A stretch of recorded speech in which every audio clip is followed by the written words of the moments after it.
구약의 율법 정신을 한마디로 말한다면 하나님 사랑, 이웃 사랑입니다. 이것은 예수님께서도 말씀하셨던 것입니다. 마태복음 22장 37절에서 40절 말씀 보면 이렇게 되어 있어요. 예수께서 이르시되 내 마음을 다하고 목숨을 다하고 뜻을 다하여 주 너의 하나님을 사랑하라 하셨으니 이것이 크고 첫째 되는 계명이요 둘째도 그와 같으니 내 이웃을 내 자신과 같이 사랑하라 하셨으니 이 두 계명이 온 율법과 선지자의 강령이니라. 이 율법 정신을 더 구체적으로 말한다면 하나님을 전심으로 예배하고 또 하나님을 섬기면서 하나님 경외하고 또 우리 주변의 이웃들을 돌아보고 또 공정한 그런 사회를 이루어 나가서 모든 사람이 평화롭게 그렇게 공평하게 사는 것을 말합니다.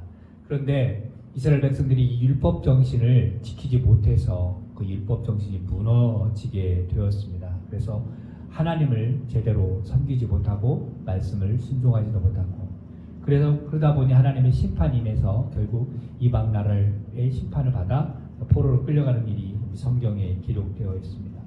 뿐만 아니라 이스라엘 백성들 가운데에도 또 힘 있는 사람들이 힘없는 사람들을 착취하고 그들의 아픔을 돌아보지 않는 그런 일들이 있었다라는 거예요. 그러니까 약자를 돕지 않고 오히려 강자의 눈치를 보는 그런 통치자들이 많이 생겨났다라는 거죠. 그래서 하나님께서 선지자들을 이렇게 보내셔서 하나님께 돌아오라고 그러고 이웃들을 가난한 자들, 고아와 과부, 나그네들을 이렇게 빈궁한 자들, 이렇게 어려움에 있는 사람들을 돌보라고 그들을 도우라고 이렇게 선지자를 통해서 이렇게 외치지만 아무도 기울이지 않았다는 것을 우리가 성경을 통해서 알 수가 있습니다. 그래서 시편 82편은 이렇게 힘 있는 사람들, 특별히 재판하는 사람들에 대한 그 불의, 그들의 그 불의를 지적하면서 하나님의 그 마음을 아삽을 통하여 노래하고 있는 시편이 되겠습니다.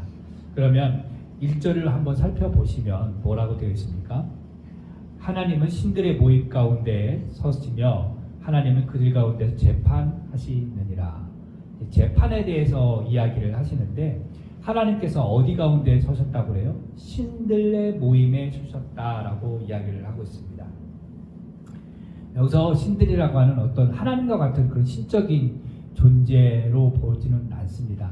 어떤 학자들에 의하면 이것들이 천사들이 아니냐, 영적인 존재가 아니냐라고 하지만 여기서 말하는 신들은 단순하게 그냥 통치자들, 왕들 또는 재판장들로 이해하는 것이 좋겠습니다. 고대 근동에서는 이 통치자들, 가령 왕들은 신들의 대리자 그리고 또는 신의 아들로 이렇게 생각을 했습니다. 그래서 이 왕 같은 통치자들이 재판을 할 때 신의 권위를 가지고 신의 권세를 가지고 재판했다라고 생각을 합니다.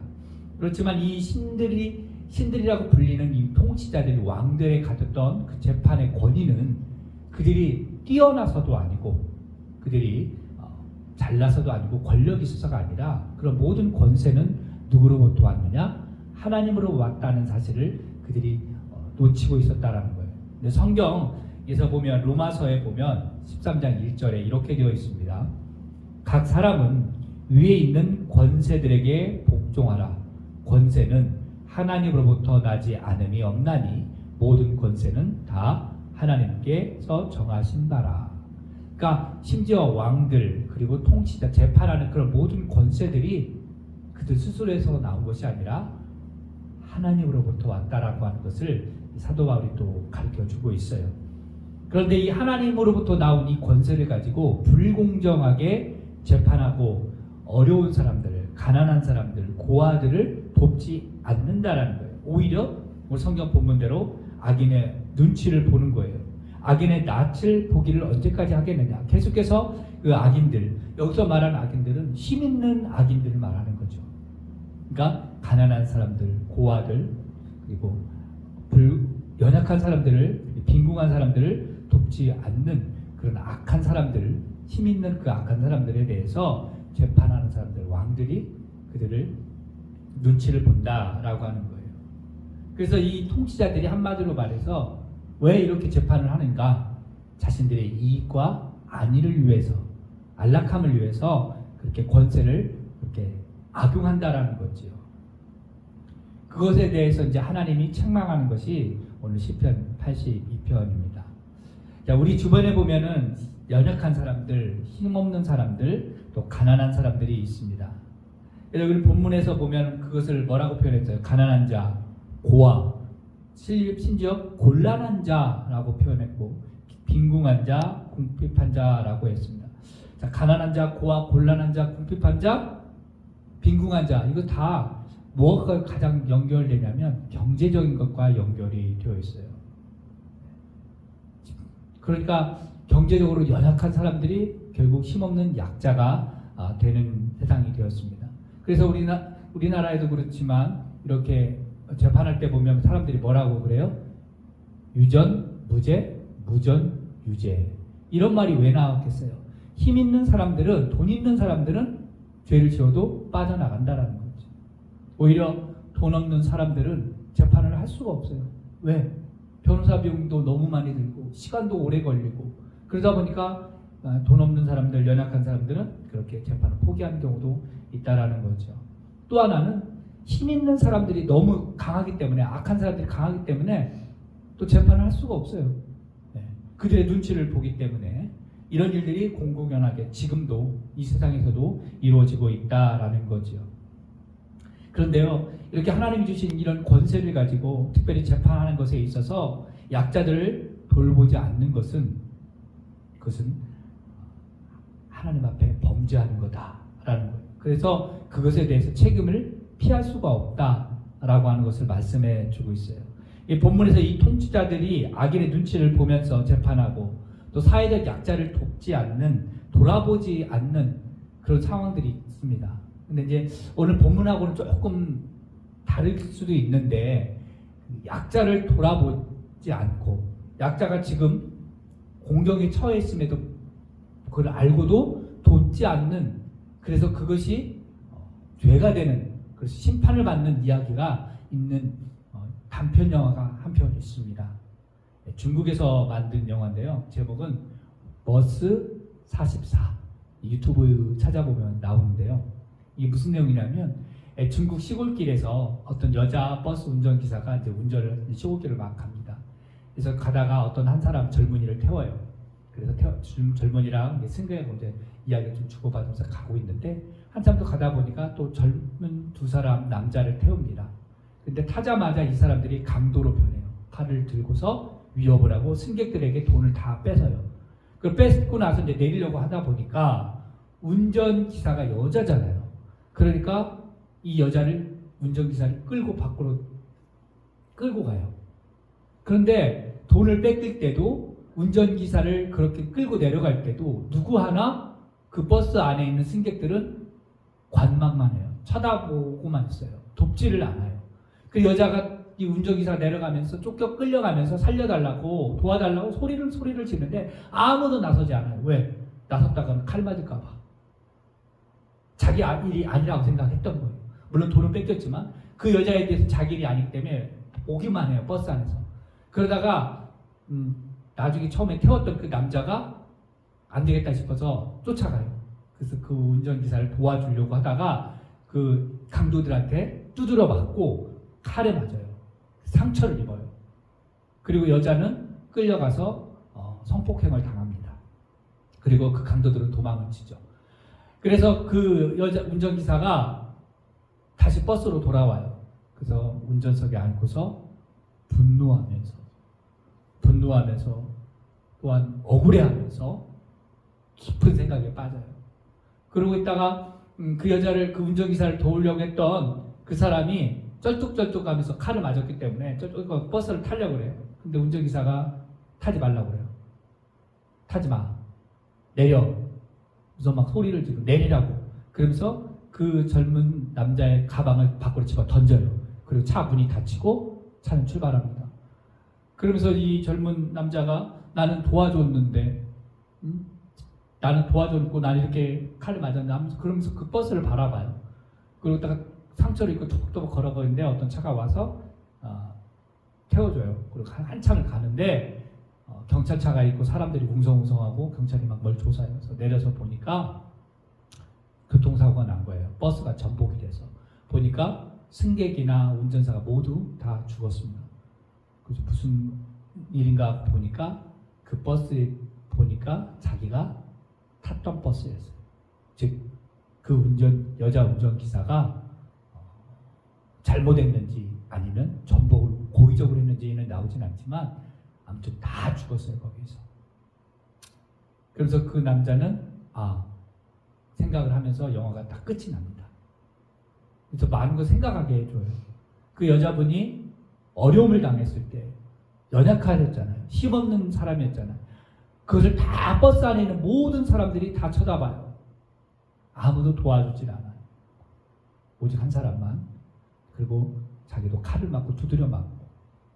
그래서 그 연약했고 힘없는 그 여자 운전기사가 결국에는 오히려 죽음을 택해서 그 같이 자기를 돕지 않은 사람들을 심판하는 내용, 이런 게 있었습니다.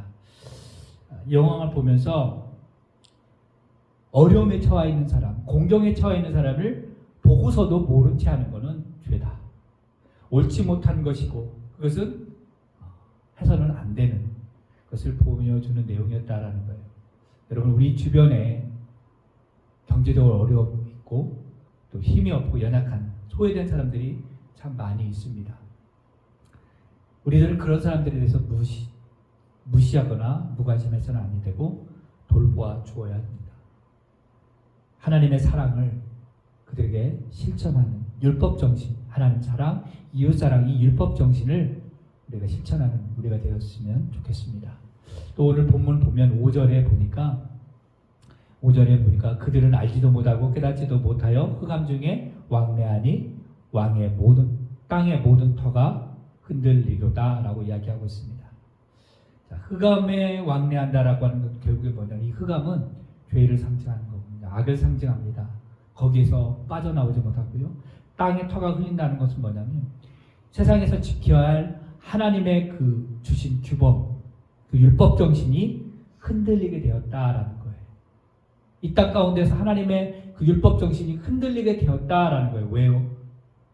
통치자들이 하나님이 주신 그 권세를 올바로 사용하지 못하기 때문에 죄에서 왕래하게 되고 어둠에서 악에서 왕래하게 되고 하나님의 율법 정신이 흔들리는 그런 세상이 되었다라고 하는 것을 지적해줘요. 결국에는 그런 삶을 살 때 그들은 어떻게 되느냐? 7절 말씀에 그들은 죽게 되어지고 넘어지게 된다라고, 즉 심판을 받게 된다라고 말하고 있는 것입니다. 자, 이것을 우리에게 좀 넓게 한번 적응해 보겠습니다.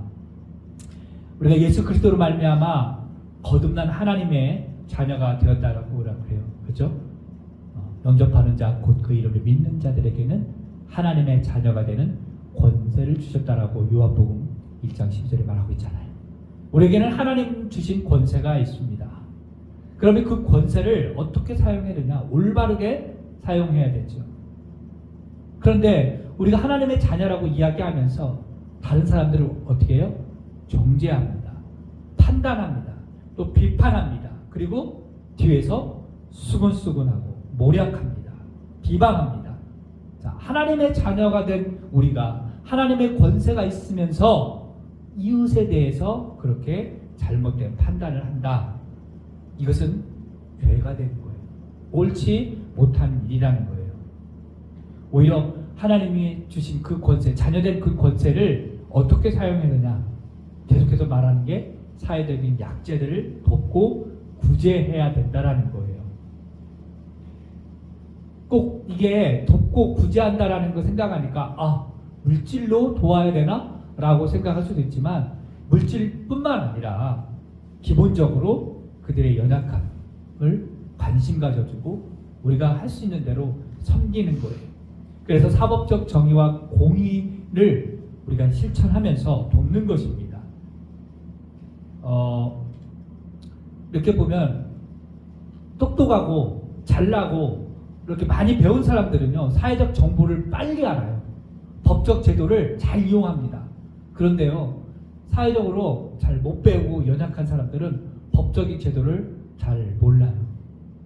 그러니까 예를 들면 정부에서 어려운 사람들 돕는 법안들이 있고, 예를 들어서 주민센터라든가 옛날에 말하면 동사무소죠. 이런 데 가면 연약한 사람들, 소외 계층들을 돕는 제도들이 참 많이 있는데, 많은 사람들, 연약한 사람들, 많이 못 배운 사람들, 소외된 사람들은 그 제도가 있는지도 몰라요. 가르쳐주지만 몰라요. 그러니까 죽으라고 고생하다가 우연찮게 누군가가 알려줘서 도움을 받는 경우가 있는 거예요. 근데 많이 배운 사람, 똑똑한 사람들, 그런 제도들이 너무 잘 알고 있기 때문에 자기들은 그 제도들을 잘 활용해서 잘 써먹는다는 거죠. 그러니까 연약한 사람들, 소외된 사람들은 사법적 정의나 사법적 공의에 대해서 많이 배제되어 있는데, 우리 하나님의 자녀된 먼저 믿은 우리들이 그런 부분까지도, 세밀한 부분까지 챙겨서 그런 사람들, 소외된 사람들을 도울 수 있어야 되는 거예요. 그것이 하나님의 자녀가 되는 권세가 우리에게 주어졌다는 것입니다. 그래서 이것을 더 확대해서 무엇을 이야기하느냐? 그 소외된 사람들, 그들에게 가서 하나님의 복음, 십자가의 그 복음, 예수 그리스도의 그 복음을 전해줘야 되는 거예요. 돈 있고 많이 배우고 사회적으로 지위 있고 덕망이 있는 사람들에게만 하나님의 자녀에 대한 권세를 가르쳐주는 것이 아니라, 오늘 성경대로 가난한 사람들, 고아와 빈궁한 사람들, 곤란에 처한 사람들에게도 역시나 복음을 전해줘야 됩니다. 그것이 하나님의 자녀로서 권세를 우리에게 허락하신 거예요. 그 권세를 올바로 사용해야 되는 거예요. 교회에서 그렇게 연약한 사람들, 소외된 사람들, 약자들을 도와야 된다는 거죠. 이것은 초대교회에서도, 예루살렘 교회에서도 있었어요. 거기에 보면 사도행전 보면 나오죠. 과부들이 많았나 봐요. 그래서 그들을 구제하고 돕는 일이 교회에서 있었습니다. 바라기는 우리 교회에서도 이렇게 사회적으로 연약하고 소외된 사람들을 또 이렇게 도울 수 있는 넓은 마음이 우리 가운데 좀 있었으면 좋겠고, 그걸 실천하는 저희들이 되었으면 좋겠습니다. 여러분, 우리 가운데 하나님의 자녀되는 그 권세를 주셨어요. 왕같은 제사장이라고 했습니다, 우리를. 그렇기 때문에 그것에 대해서 올바로, 공의롭게, 정의롭게 율법 정신을 살려가면서 먼저는 하나님을 사랑하고 하나님을 예배하고 경외하되, 또 이웃을, 특별히 힘 있는 사람도 돕겠지만 힘없고 연약한 사람들을, 그런 사람들을 찾아가서 돕고 기도해주는 우리가 되기를 주님의 이름으로 축복합니다. 기도하겠습니다.